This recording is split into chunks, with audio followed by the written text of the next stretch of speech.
పొద్దుడు వస్తుంది, సాయంత్రమే. కాకిల ద్వారా మార్నింగ్ వస్తుంది, ఈవినింగ్ వస్తుంది. నెలకు సరిపడు ఎవరు? ఎందుకు ప్రార్థన చేస్తున్నావు? ఎలా చేస్తున్నాం మన ప్రార్థన? మార్చు విధానాన్ని.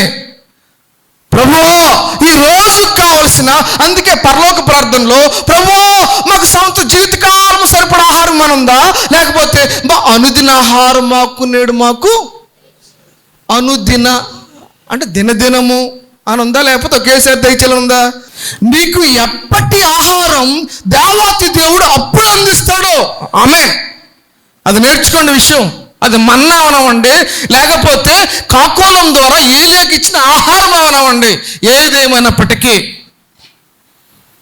కాబట్టి నువ్వు ఎక్కువగా ప్రార్థన చేయకు, అంటే కోరికల కోసం. పక్కన చూసి అసలే చేయకు ప్రార్థన. నీ పొరుగులను చూసి అసలే వద్దు.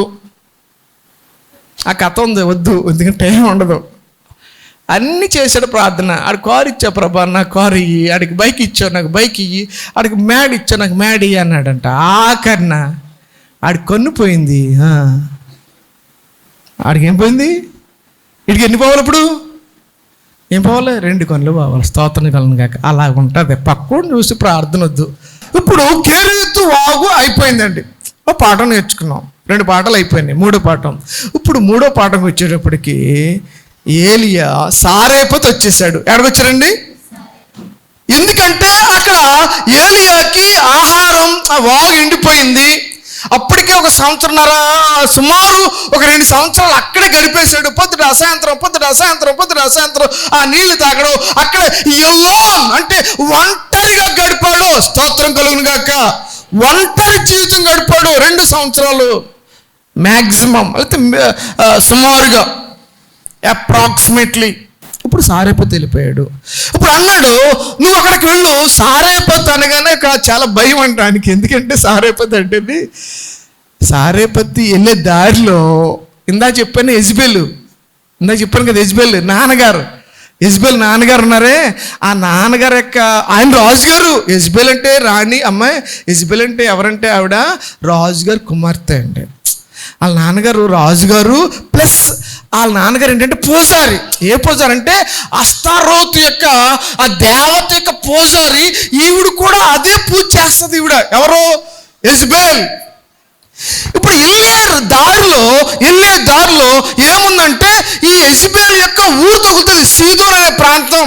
సీదోనికి రాజుగారు యెజబెల్ తండ్రి. ఇప్పుడు దీన్ని దాటుకుని అలా పక్కంటే వెళ్తే ఒక 8 కిలోమీటర్లు అంటాడు. 8 కిలోమీటర్లు వచ్చి చంపేస్తాడు. ఎవరు? అహాబు మాంగారం, యెజబెల్ తండ్రి. పోస్టులు అంటించేశారు. ఈ మనుషుడు ఎక్కడ కనపడితే వెంటనే తెలియచేయండి, ఈ మనుషుడు ఎక్కడ కనపడి చంపేయాలి అని ఏలియా యొక్క పోస్టర్లో మొత్తం అంతా దేశం అంతటా వ్యాపించింది. అయినప్పటికీ భయపడకుండా సారేపతి వెళ్ళిపోయాడు. సారేపతిలో జరిగింది ఏంటంటే, స్తోత్రం చెప్పగట్టుగాని, ఆవిడ ఆ రోజుతో అప్పము చేసుకుని చనిపోదాం అనుకున్నటువంటి ఆ ఫ్యామిలీ దేవుడికి ఏలియా అన్నాడు, అమ్మా ఇలారా అమ్మా, కొంచెం నీళ్ళు తీసుకురామ్మా. నీళ్ళండి. ఒకసారి చూసింది మొక్కమంక. అసలే కొన్ని సంవత్సరాల నుంచి నీరు లేదు, మంచు లేదు. ఈయనకి నీరు ఎక్కడ తెస్తాను? కొద్దిగా నీరుంది, సరే చేద్దాం అనుకుని వెళ్తుంది. అమ్మా ఆగు, మొదటప్ప నా దగ్గర పెట్టరా. అయ్యా ఏం మాట్లాడుతున్నా? కొంచెం పిండి ఉంది, ఈరోజు నేను నా కుమారుడు తిని చనిపోతాం, అక్కడతో ఆ ఫ్యామిలీ ముగించిపోతుంది అన్నాడు. మొదట అప్పము చేసిన దగ్గరికి పట్టారా. మొదట అప్పం ఏమనుకుంది ఏంటో, మొదట అప్పం ఏలియా దగ్గరికి తీసుకొచ్చింది. అన్నాడు ఏలియా, వర్షం పడే వరకు, అమ్మా ఏంటమ్మా, వర్షం పడే వరకు నీ తొట్టులో పిండి తరిగిపోదు, నీ బుడ్డులో నూనె అయిపోదు. స్తోత్రం చెప్పి గట్టిగాని చదువు హల్లెలూయా.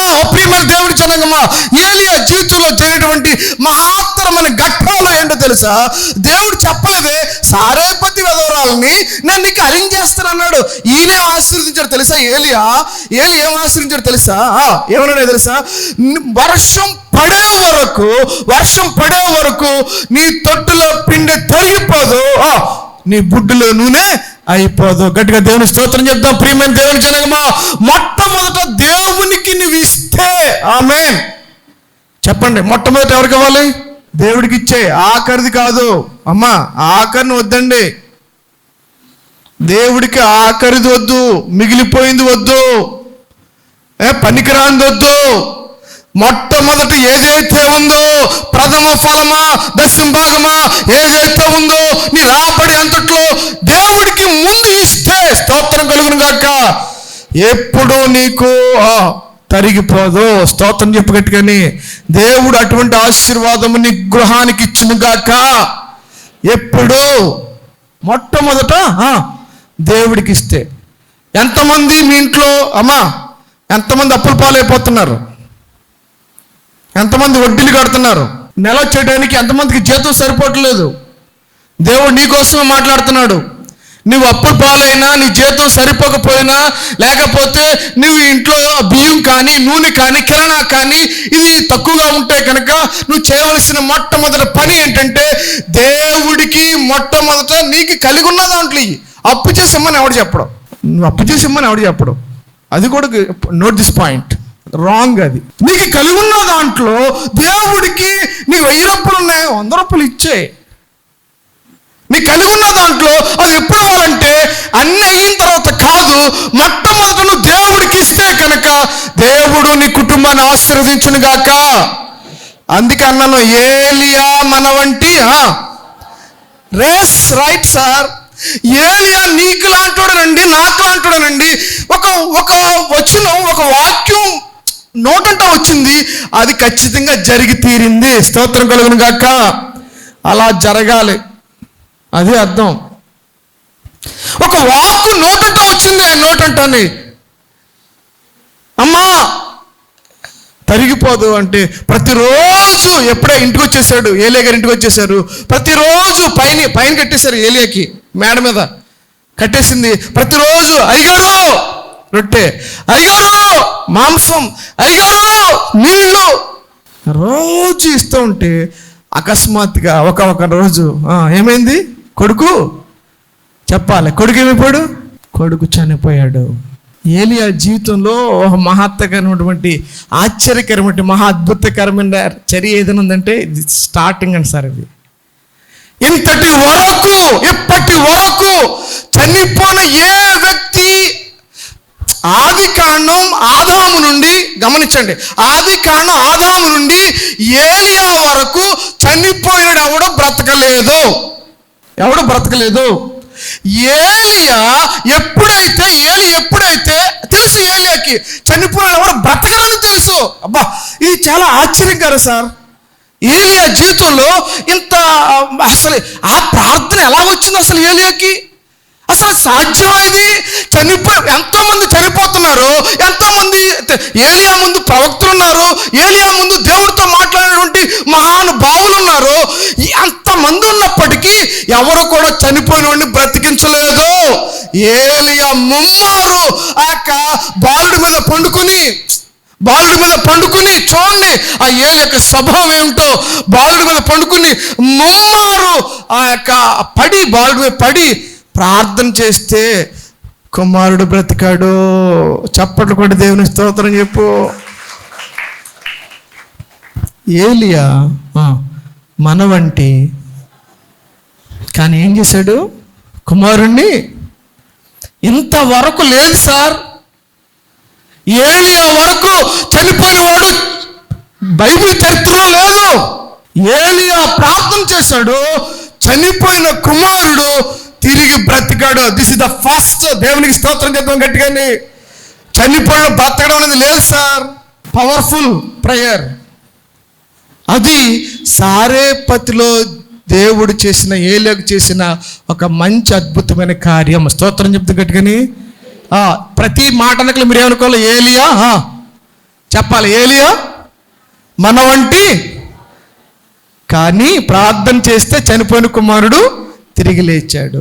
ఏలియా మన వంటి స్వభావం గలవాడే.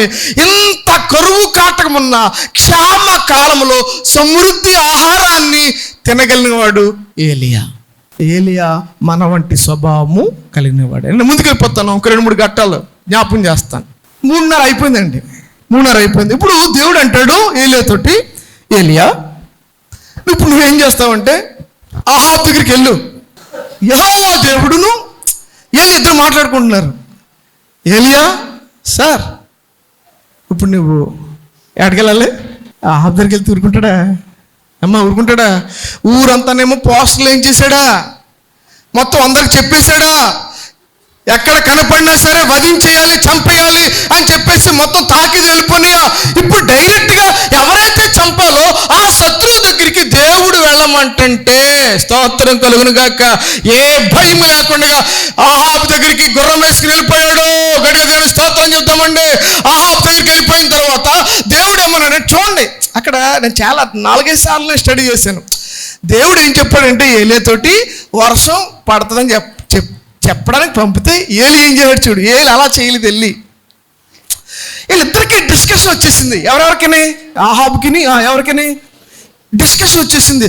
ఓయ్ ఇజ్రాయేలుని శ్రమ పెట్టేవాడు నువ్వు కదా అన్నాడు ఆహాబు. ఏం మాట్లాడుతున్నావు? ఇజ్రాయేలుని శ్రమ పెట్టింది నేనా నువ్వా? వీళ్ళిద్దరికి వాగ్వాదం వచ్చింది. ఇద్దరికి ఆహాబుకిని. దేవుడు ఒకటి చెప్పమన్నాడు, కూడా ఒకటి జరుగుతుంది. ఇక్కడ వర్షం వచ్చేస్తుందయ్యా చెప్పు ఆహాబుతో వెళితే వీళ్ళిద్దరికి వచ్చిన డిస్కషన్ ఏంటంటే ఏమొచ్చిందంటే ఇజ్రాయేలుని శ్రమ పెట్టేవాడు నువ్వు కాదు. నేనా నువ్వా? ఏలి అన్నాడు నేనా నువ్వా? నువ్వు దేవుని ఆజ్ఞను అతిక్రమించి దేవుని కట్టను తొలగించి బయలుదేవతను పూజించి నువ్వు శ్రమ పడుతున్నావా? నేను శ్రమ పడుతున్నా? ఏంటి మాట్లాడుతున్నావు? నేను బయలు పూజిస్తున్నాను. రైటే కాసుకో. చూడండి ఆ నోట్ అంటే ఏమొచ్చేసిందో. కాసుకో. బయలుదేవత అన్నా కదా, బయలుదేవత సంబంధించినటువంటి ఎంతమంది అయితే ప్రవక్తను కేకే నేను ఒక్కండే మీ బయలుదేవత ప్రవక్తలు ఎంతమంది ఉన్నారు? అష్టారోతు యొక్క ప్రవక్తలు ఎంతమంది ఉన్నారు? 450 ఏమో 400 మొత్తం 850 మంది అంతా ఒకటే. ఏలియా ఒకటే. యుద్ధం తెచ్చారు, తునాతునకలు చేశారు. పొద్దున్నుంచి సాయంత్రం వరకు పూజలు చేస్తున్నారు, ప్రార్థన చేస్తున్నారు. 850 మంది. ఎంతమంది అండి? 850 మంది ప్రవక్తలు అండి. 400 ఏమో బయలు, 400 ఏమో అష్టారోతు. పొద్దున్నుంచి సాయంత్రం వరకు ప్రార్థన చేశారు. ప్రియమైన దేవుని జనంగమా, ఒకే ఒక డైలాగ్ వేశాడు అక్కడ. ఒకే ఒక డైలాగ్. మీరు ఎన్నాళ్ళ మట్టుకు చదవ ఆ పదాన్ని చదువు ఒకసారి. 23 వచ్చిన చదవండి. ఏలియా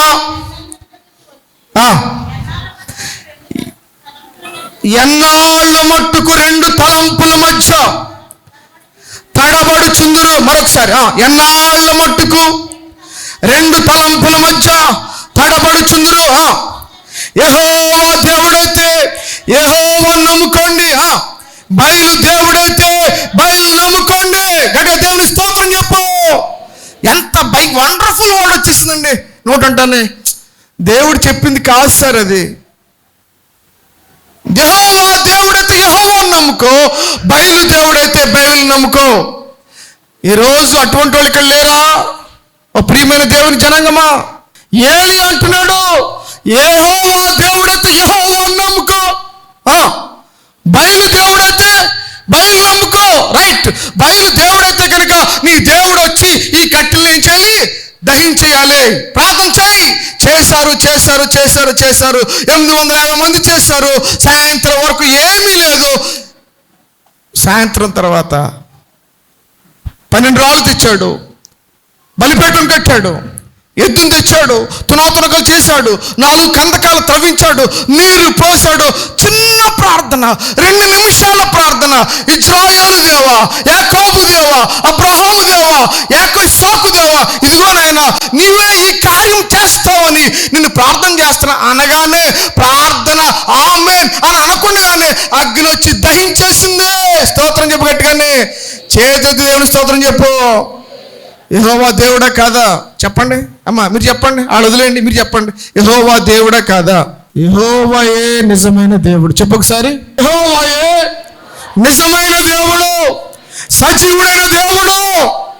ఎస్, అది పౌరుషం కలిగి ఉండాలి. ఏలియా ఉన్నటువంటి ఆ రోషం, అది ఏలియాకు ఉన్నటువంటి ధైర్యం, అది. యెహోవా దేవుడైతే యెహోవా ఎందుకండి రెండు తలంపులు? ఇంకా ఎందుకు సార్? ఇంకా మన కుటుంబాల్లో, మన జీవన వ్యవస్థలో, మన పండుగల్లో, మన యొక్క ఆచార వ్యవహారాల్లో, మన యొక్క పద్ధతుల్లో రెండు వ్యవహారాలు ఉన్నాయి. పర్టికులర్గా క్రిస్టియన్ యొక్క లైఫ్లో ఉన్నాయి. ఎవరు ఖండించలేకపోతున్నారు. ఖండిస్తే చర్చిలు మానేస్తారు. ఓ ప్రియమైన దేవుని జనంగమా, నీ కొరకు దేవుడు మాట్లాడుతున్నాడు. యెహోవా దేవుడైతే దేవుని ప్రకారం నడుచుకో, లేకపోతే వదిలే. No doubt. ఎందుకు రెండు తలంపులు వద్దు?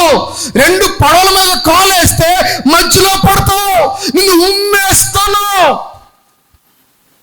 అని దేవుడు అంటున్నాడు. ప్రియమైన దేవుని జనంగమా, రెండు తలంపులు వద్దు, మనది ఒకే ఒక తలంపు. యెహోవాయే దేవుడు. గట్టిగా మాట్లాడు ఒకసారి. చెప్పు, యెహోవాయే నా దేవుడు. చెప్పండి ఒకసారి, యెహోవాయే నా దేవుడు. లాస్ట్ వర్కింగ్ డేస్లో ఉన్నావు. సంపూర్ణంగా దేవుని సన్నిధిలో దేవుడి మీద ఆధారపడుతుంది కాక ఇతర ఆచారాలు, ఇతర అలవాట్లు మన దాంట్లో పూర్తిగా 50% ఉన్నాయి. క్రైస్తవ సంఘాల్లో ఉన్నదే. దైవజనులు చెప్తున్నారు, మాట వింటలేదు.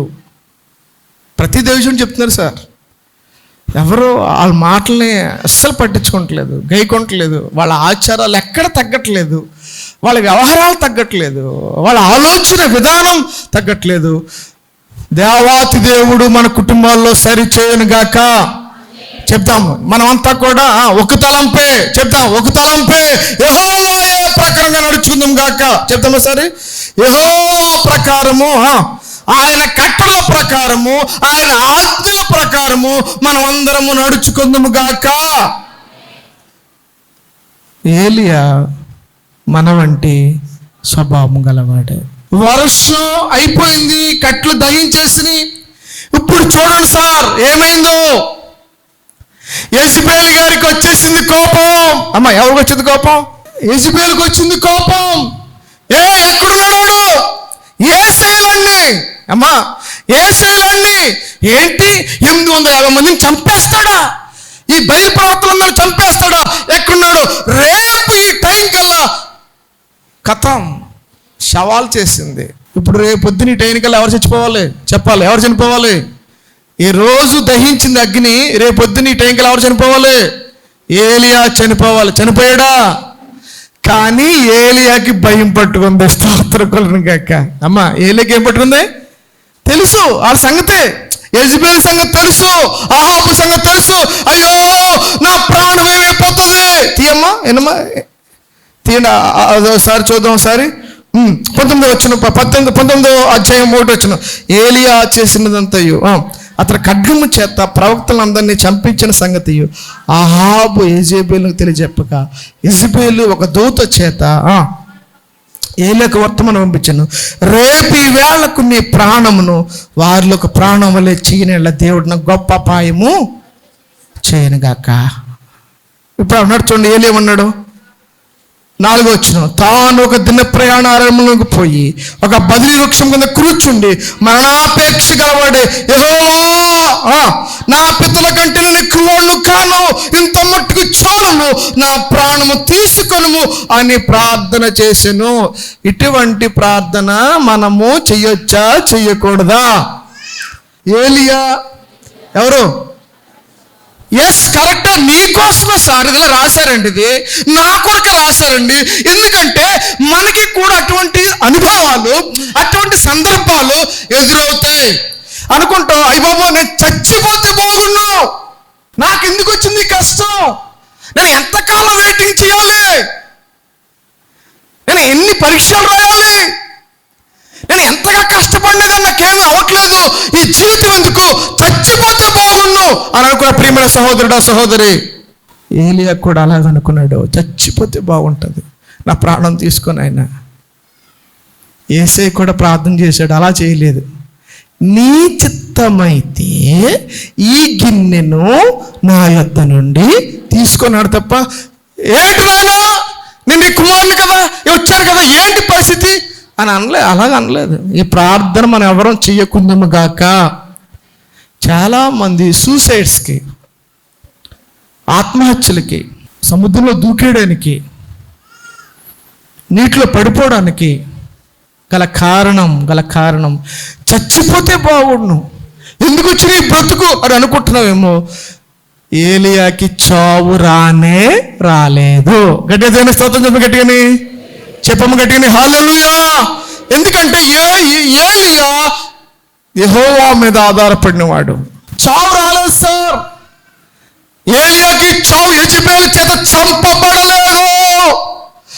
ఏలియా యెజెబెలు చేతిలో చావలేదు, సజీవంగానే ఉన్నాడు. స్తోత్రం కలుగును గాక. నీకొచ్చే అపాయాలన్నింటినీ నజరుడైన యేసు నామములో తొలగిపోవును గాక.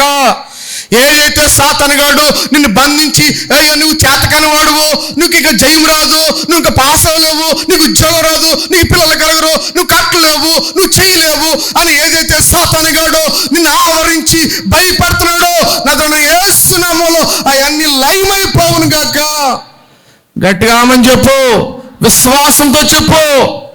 ఏలియాకి చేశాడమ్మా దేవుడు. అందుకే అన్నాను, ఏలియా అంటే ఎవరో కాదు, ఏలియా మన వంటి స్వభావం కలిగినవాడు. అది నువ్వు ఏలియా అనేది పెద్దగా చేసుకోకు. ఏలియా అంటే నువ్వు పెద్దోడుగా అనుకోకు, ఏదో పెద్ద ప్రవక్త, అది కాదు సార్. ఏలియా కూడా నీలాంటి నాలాంటి మనుషుడే. అది జ్ఞాపకం.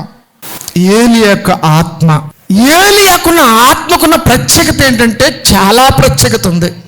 ఇప్పుడు ఏలియా శిష్యుడు ఎవరు? అందరు చెప్పాలి. ఏలియా శిష్యుడు ఎవరు? ఎలీషా ఏలియా నుంచి ఏం కోరుకున్నాడు? ఎలీషా ఏలియా నుంచి ఏం కోరుకున్నాడు? శిష్యరకంగా ఉండి వెళుతూ అంటాడు, ఏలియా అంటాడు, ఎలీషా నేను వెళ్ళిపోతున్నాను, నువ్వు ఉండిపో. యెహోవా జీవముతోడు, నేను నిన్నేను విడవను.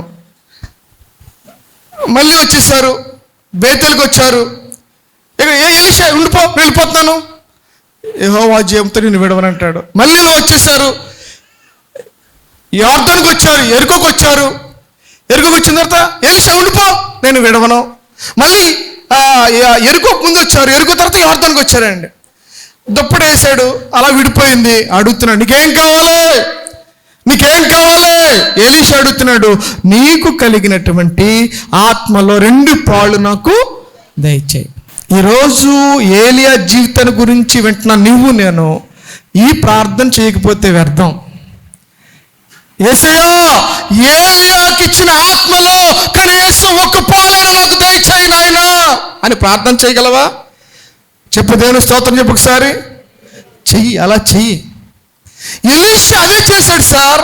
ఎలీషా ఏం చేశాడంటే, అతను కూడా ఆ గురువు గారు కూడా వెంబడించేటువంటి ఎలీషా ఏం కోరుకున్నాడంటే, నాకు ధనధాన్యాలు లేకపోతే అది ఇది ఏమీ కోరుకోలేదు. ఏలీ గారు అడుగుతున్నాడు, నీకు కలిగినటువంటి ఆ ఆత్మలో ఒక 2 పాళ్ళు నాకు చాలు, 2 పాళ్ళు చాలు, అంత వద్దు, 2 పాళ్ళు చాలు. ఏలీ అన్నాడు, చాలా కష్టంగా అడిగావు, చాలా కష్టం అడిగావు. ఇదే ఆత్మ ఎవరు కలిగి ఉన్నారు చెప్పండి బైబిల్లో? ఏలీ ఆత్మ కలిగిన వాళ్ళు ఎవరు? కొత్త నిబంధనలో యేసు ప్రభు గారు అంటారు. ఎవరి కోసం? తీయండి ఒకసారి లోక సువార్త. ఏలీ ఆత్మకు ఉన్నటువంటి ప్రాముఖ్యత ఒకసారి చూపించి ముగిస్తాను. లోక సువార్త 1వ అధ్యాయం, లోక సువార్త 1వ అధ్యాయం 17 వచ్చిన చూడు, 17 వచ్చును. లోక 1:17. మరియు అతడు తండ్రుల హృదయము పిల్లల తట్టునకును అవిధేయులను నీతిమంతుల జ్ఞానం అనుసరించడం తిప్పి ప్రభు కొరకు ఆయత్తపడి ఉన్న ప్రజలను సిద్ధపరచుటకై ఏలియా యొక్క ఆత్మయు శక్తియు గలవాడై ఆయనకు ముందుగా వెళ్ళును గనుక నీకు సంతోషం మహానందమును కలుగును. ఎవరికన్నది? బాప్తిస్మిచ్చి యోహాను కలిగి ఉన్నదేంటి? ఏలియా యొక్క ఆత్మ. దేవుని స్తోత్రం చెప్పేట్టు. కానీ అంత బలమైన ఆత్మ అది. ఏలియా యొక్క ఆత్మ ఎప్పుడైతే కలిగి ఉన్నాడో ఎలీషా, ఏలియా ఒక 5-6 అద్భుతాలు చేశాడు, కానీ ఎలీషా 12 అద్భుతాలు చేశాడు. దేవునికి స్తోత్రం కలుగును గాక. చూడండి ఎంత గ్రేట్ అది. ఏలియా చేసిన అద్భుతాలు తక్కువ, ఎలీషా చేసిన అద్భుతాలు ఎక్కువ. ఎక్కడి నుంచి వచ్చింది అది? ఏలి యొక్క ఆత్మను అడిగాడు, ఎలీషా ఆత్మను అడిగాడు, పొందుకున్నాడు. గట్టిగా దేవుని స్తోత్రం చెప్తావా? ఎంతమంది ఆత్మను కోరుకుంటున్నారు? పరిశుద్ధాత్మ ప్రభువా నీ ఆత్మను అనుగ్రహించు నాయనా అని ప్రార్థన చేయగలవా? ఈ మధ్యాహ్న సాయం ముందు యేసు ప్రభువు వెళ్తే అంటున్నారు, అయ్యా మీరు ఇక్కడే నిలవండి, మీరు ఎక్కడికి వెళ్ళదు, యెరూషలేములో ఉండండి, నా ఆత్మ మీ మీదకి వచ్చే వరకు మీరు కదలొద్దు అన్నాడు శిష్యులతోటి. ఆ విధంగా శిష్యులు అలా కనిపెట్టారు, పరిశుద్ధాత్మను పొందుకున్నారు. గట్టిగా దేవుని స్తోత్రం చెప్దామండి. ఆత్మ లేనివాడు చెప్పాలి, ఆత్మ లేనివాడు అది. ఇక్కడికి నువ్వు ఎంతకాలం చూస్తున్నావు నాకు తెలియదు. ఆత్మ లేకపోతే నువ్వు పరలోక రాజ్యం వెళ్ళలేవు. ఆయన ఆత్మను పొందుకోవడానికి ప్రయత్నం చేయి, శక్తిని పొందుకో, బలాన్ని పొందుకో. చివరిగా ముగిస్తున్నాను. ఏలియా మరణించాడా, ఆరోహణం అయిపోయాడా? ఎప్పుడైనా జరిగిందా?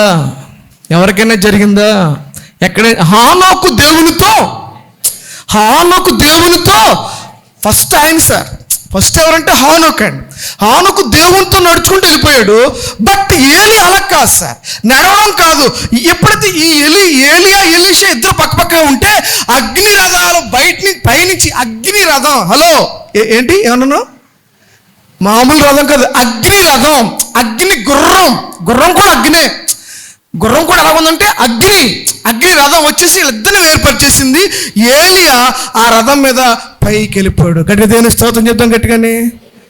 ఏలియా మన వంటి ఎక్కడికి వెళ్ళిపోయాడు? ఏమైపోయాడు?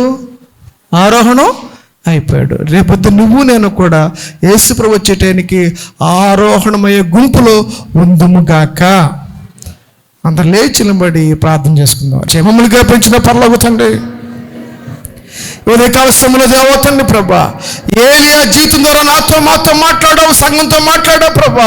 ఏ వాక్యం అయితే మరి బిడ్డను దర్శించిందో, ఏ వాక్యం ద్వారా వారు సరిచేయబడుతున్నారో, ఏ వాక్యం ద్వారా బలపరచబడుతున్నారో, ప్రతి ఒక్క జీవితాన్ని దేవతండి మీరు ప్రభా అభివృద్ధి చేయమని, ఆ లోటును తీర్చమని, ఏలియా వలే ధైర్యముగా, ఏలియా వలే రోషము కలిగి, ఏలియా వలే నేను నీ పక్షాన్ని నిలబడి, ఏలియా వలే ఆత్మను కలిగి, ఏలియా వలే నువ్వు వచ్చినప్పుడు రెండో రకంలో ఆరోహణమయ్యే భాగ్యాన్ని నాకు మాకు అనుగ్రహించమని ప్రభువైన యేసు నామమున పెట్టి వేడుకొచ్చున్న పరమ తండ్రి.